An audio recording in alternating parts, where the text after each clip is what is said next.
So decided today I wanted to um, clean up my Leatherman TTI Charge Plus multi-tool.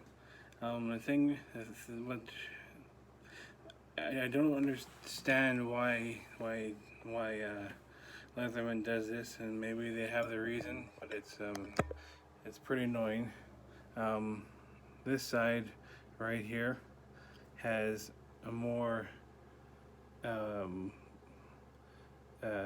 gradual grind to it, and then this side is more of a steeper grind to it. So when you go to sharpen them, if you did it by hand on a stone, you could probably match what they got. But I don't have my stones anymore.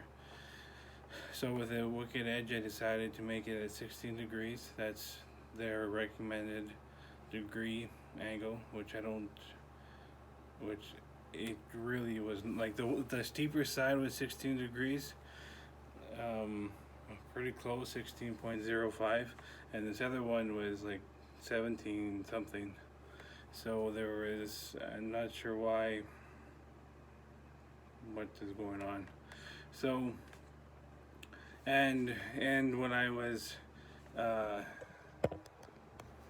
flicking the edges, I could feel that it was catching along there, so that meant that there is a burr along the whole knife. I mean, it cut fine, but it was like a toothy cut.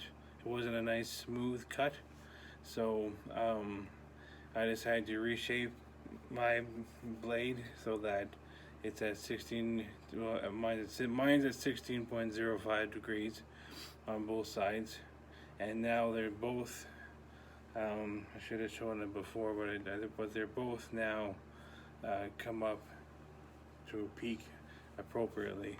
So generally, I start off with my 100, then I go to 200. But because it was already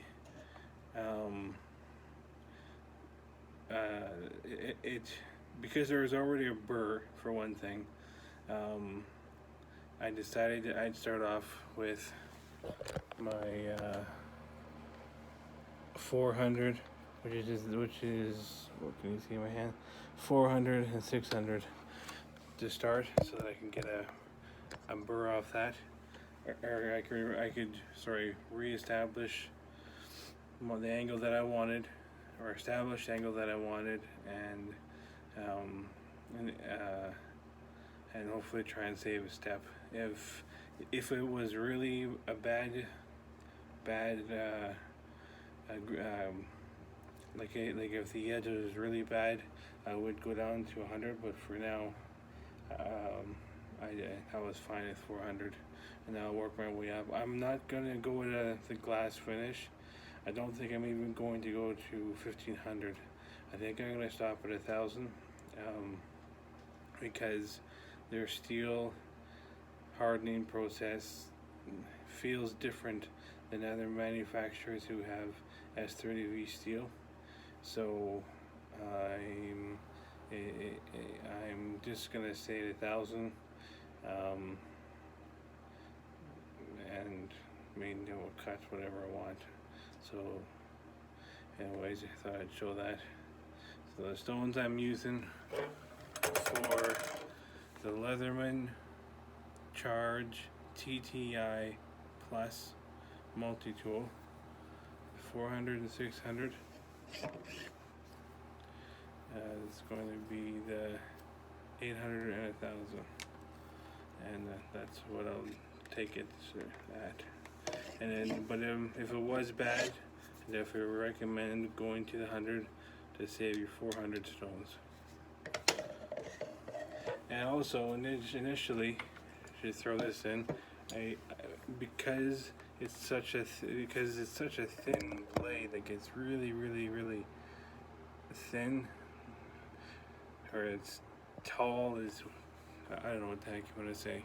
It's not like a big knife. It's thin profile. I didn't think that the regular clamping system would work. So I was going to use my low angle adapter with my torque wrench that comes with it, but this would not grab it very well, and the reason is on the, if you look at these closely right there, you can see that big fingers. There's a bevel right here, and it goes all the way behind here and all the way to about right there. Then it goes to a flat top. So that low angle adapter it wasn't able to grip onto that bevel, and I couldn't get low enough. I